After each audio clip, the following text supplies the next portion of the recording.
নজর দিতে হয় করি তখন যে বিষয়ে আমাদের নজর দিতে হয় সেগুলি হলো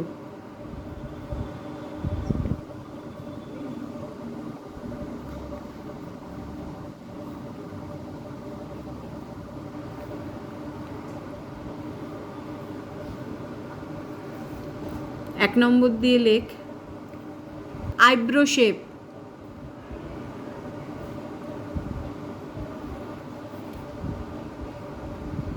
ক্লায়েন্টের আইব্রো যদি ঠিক না থাকে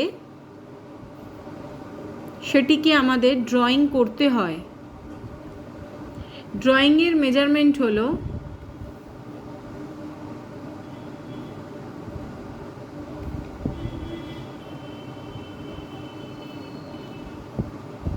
নাকের কোণ থেকে একটি সুতো বসাবো,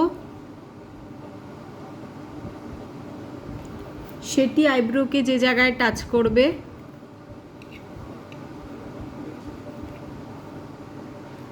সেটি হবে আমাদের বিগিনিং পয়েন্ট। সুতো বসাবো, সেটি হবে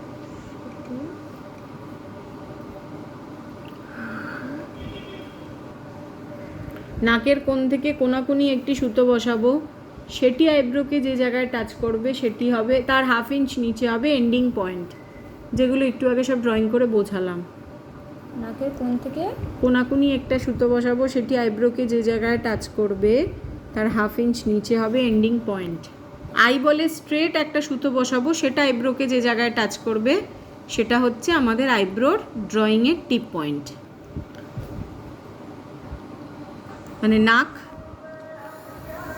কন্ট্রোল করার প্রসেস হচ্ছে নাকের মেজারমেন্ট হচ্ছে লম্বায় 3.5 আঙুল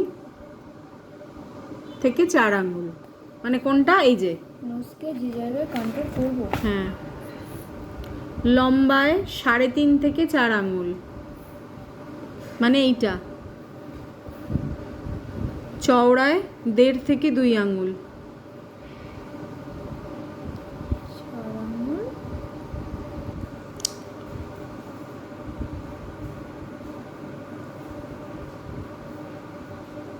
তাহলে কন্ট্রোল করতে হবে, কন্ট্রোল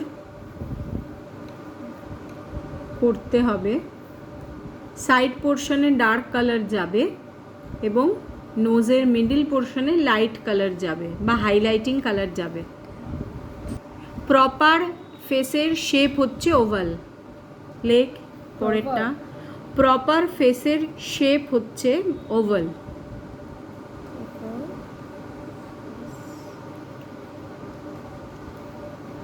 কিন্তু ফেসের শেপ হচ্ছে ওভাল।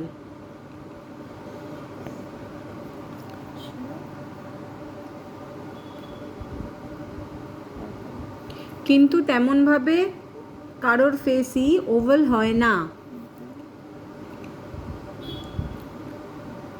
ওভাল ফেস করতে গেলে সবার আগে আমাদের এটা মাথায় রাখতে হবে যে 4 থেকে 5 ধরনের শেপ হয় সেই শেপকে কিভাবে আমরা ওভাল বানাবো। ওভাল ফেস করতে গেলে যে 4 থেকে 5 ধরনের ফেস কাটিং হয় সেটাকে আমরা কিভাবে ওভাল বানাবো।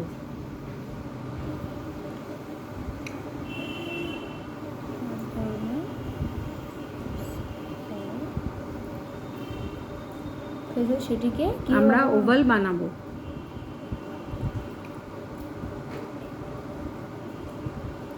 ধরে নেওয়া যাক স্কোয়ার শেপের ফেসকে যদি আমি ওভাল বানাতে চাই,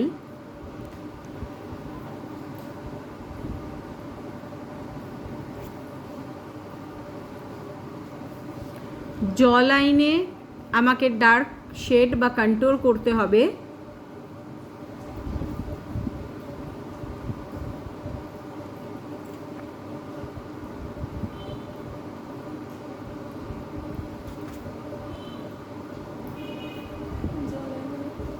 জ লাইনে আমাকে ডার্ক শেড বা কন্ট্রোল করতে হবে।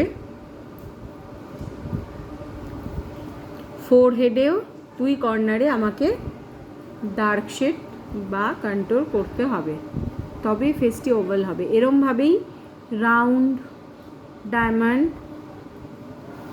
দুই কর্নারে ডার্ক শেড ইউজ করতে হবে। এরমভাবেই রাউন্ড, ডায়মন্ড, হার্ট শেপের ফেসকে ওভাল বানাতে হয়। Dark shade